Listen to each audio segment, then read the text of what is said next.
Thomas comes to breakfast. Thomas the tank engine has worked his branch line for many years. You know just where to stop, Thomas, laughed his driver. You could almost manage without me. Thomas had become conceited. He didn't realize his driver was joking. Driver says I don't need him now, he told the others. Don't be so daft, snorted Percy. I'd never go without my driver, said Toby earnestly.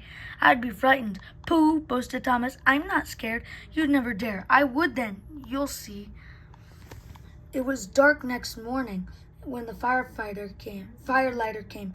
Thomas drowsed comfortably as the warmth spread through his boiler. He woke again in daylight. Percy and Toby were still asleep. Thomas suddenly remembered. Silly stick in the muds. He chuckled. I'll show them. Driver hasn't come yet, so here goes. He cautiously tried first one piston, then the other. They're moving, he whispered. I'll just go out, then I'll stop and whoosh. That'll make them jump. Very, very quietly he headed for the door. Thomas thought he was being clever, but really he was only moving because a careless cleaner had meddled with his controls. He soon found his mistake. He tried to whoosh, but he couldn't. He tried to stop, but he couldn't. He just kept rolling along. The buffers will stop me, he thought hopefully, but that siding had no buffers. It just ended at the road. Thomas's wheels left the rails and crunched the tarmac. Horrors, he exclaimed, and shut his eyes. He didn't dare look at what was coming next. The station master's family were having breakfast. They were eating ham and eggs. There was a crash. The house rocked. Broken glass tinkled. Plaster peppered their plates. Thomas had collected a bush on his travels. He peered anxiously into the room through its leaves. He couldn't speak. The station master grimly strode out and shut off steam.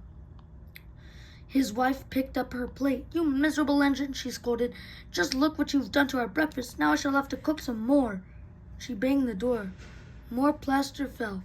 This time it fell on Thomas. Thomas felt depressed. The plaster was tickly. He wanted to sneeze, but he didn't dare in case the house fell on him. Nobody came for a long time. Everyone was much too busy. At last, workmen propped up the house with strong poles. They laid rails through the garden, and Donald and Douglas, puffing hard, managed to haul Thomas back to the yard. His funnel was bent. Bits of fencing, the bush, and a broken window frame festooned his front, which was badly twisted. He looked comic. The twins laughed and left him. He was in disgrace. You're a very naughty engine. I know, sir. I'm sorry, sir. Thomas's voice was muffled behind his bush. You must go to the works and have your front end mended. It will be a long job. Yes, sir, faltered Thomas. Meanwhile, said the fat controller, a diesel rail car will do your work. A diesel, sir? Thomas spluttered. Yes, Thomas. Diesels always stay in their sheds till they are wanted. Diesels never gallivant off to breakfast in station masters' houses. The fat controller turned on his heel and sternly walked away.